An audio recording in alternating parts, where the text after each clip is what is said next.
ল্যাংটা করে উলাঙ্গ করে জাইঙ্গেরা পর্যন্ত খুলে উপরের দিক পাও দিয়া মাথা নিচের দিক দিয়া আমার কয় ওস্তাদ, কারণ তোমার ছাত্র উস্তাদ উপরের দিক পাও দিয়ে, এরপরে একটু পরে মহিলার মতো সাথে ছবি তুলতে। তুই হরকাতুল জিহাদের একজন সদস্য, বাধ্য হইয়া বলতে বাধ্য, রেকর্ড করছে জিলবি হাতির জিলে যাইয়া এক সেরির লগে ছবি তুলে নৌকার উপরে বহাইয়া রিক্সা হাতে ধরাই দেয়, ফুল একটা হাতে ধরায় এই মহিলার লগে প্রেম করছিস। যে আলেমুল্লামা জীবনে কোন উলঙ্গ মহিলার সাথে কথা বলে নাই, তাদের ছবি তুলে কয় তুই একটা মেয়ের সাথে পরকিয়া করছিস। নজরুল্লাহ জোরে কন।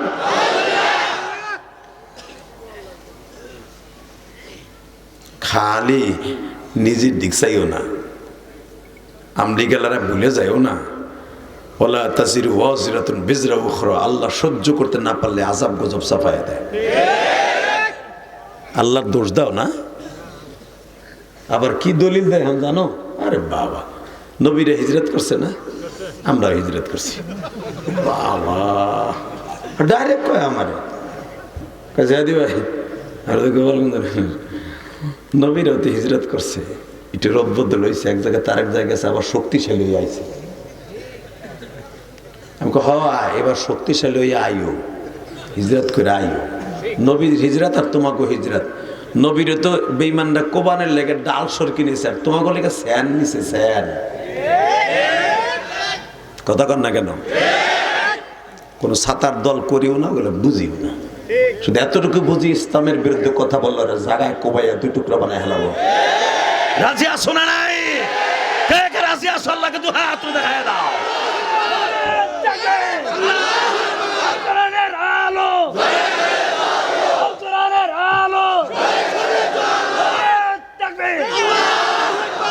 যারা আওয়াজটা দিচ্ছেন না, এদের কণ্ঠই আল্লাহ হাউজে কাউসারের বিনিময়ে কিনে নিবে।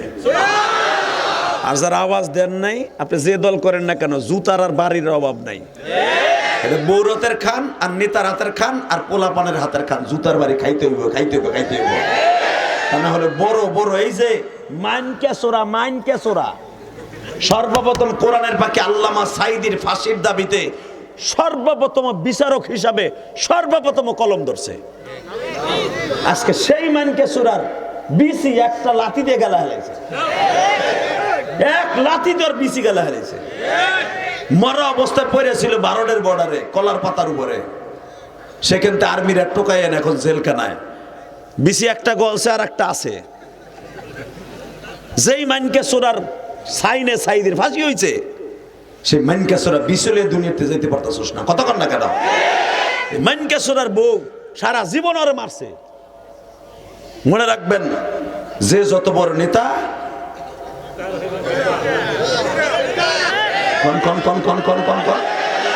ও খায় বউ রাতের গুতা।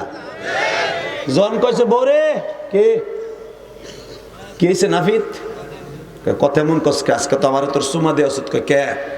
আমাকে মক্কার সবচেয়ে বড় দুশ্মন রে আজকে হওয়া এলাম কালকা। এখন কানবেন, বহুত আসছেন। ওমরের বিবি কিন্তু কালেমা পড়ে লেছে 1.5 মাস আগে, ওমর জানেও না। আর কালেমা পড়ার পর ওমরের লাগে একদিন ওমরের বিবে ঘুমায় নাই। কারণ জানে তুই মোমেন, আমি মোমেন, তুই কাফের, তোর লাগে আমার কোনো কিছু জায়েজ নেই। কিন্তু সামাজিকতার 4টা বাচ্চার লেগে তোর ঘরে থাকতে হয়। তোরে চান্স দিচ্ছি না, তোরে যে আমি খাটে হইতে দেই না, মনে মনে কয় তুই তো বোঝস না বেঈমানের বাচ্চা, তোর বাপও তো বেঈমান হয়ে মরছে, তুইও বেঈমান। তোরে যে কেন আমার খাটে হইতে দেই না তুই তো বোঝস না, তুই তো খালি চেতাচেতি করস। নাপিত এতগুলো মানুষ থাকতে তুই দায়িত্ব নিয়ে আইলি, মুহাম্মদ সাল্লাল্লাহু আলাইহি ওয়াসাল্লামের কল্লা তুই উড়াবি, পারলে তুই উড়াইস। রাত্রে আবি না আমার খাটে, তোর গলা চিপা আমি মারব। আসিস তুই, কি কস তুই? চাপ! খালি নরম মাটিটারে পাইছস না, নরম মাটি খালি ছেনস। পারলে আবু জেহেলের কল্লাটা উড়াতো। যা, তুই যদি আবু জেহেলের কল্লা উড়াইতে পারস, তুই যেই কয় টাকা চাবি আমি এই তো কয় টাকা পরের বারে কাম করে তোরে দিবি। আর তোর বাপেও ধনী, আমার বাপেও ধনী। আমার বাপের কোটি কোটি টাকা সম্পদ আমি এক বাপের মাইয়া পাইছি, সব তোর নামে লিখে দিবি। তুই পারলে আবু জেহেল, উতবা সাহেবের একটার কল্লা উড়া, কয় হে তো আমাকে দুশ্মন না, নরম যেটা হেঁটে তোকে দুশ্মন। তুই কি কইতে চাস? এইবার কানবেন। হঠাৎ করে ওমরের বড় মেয়ে হাফসা, আমার মা, আপনার মা, আমার নবীর বিবি, সুবহানাল্লাহ, যারা আসতে কইছে আল্লাহকে বাড়ি গেছে, বেটারা জানি যাবার আগে জবানটা বন্ধ হয়ে যায়।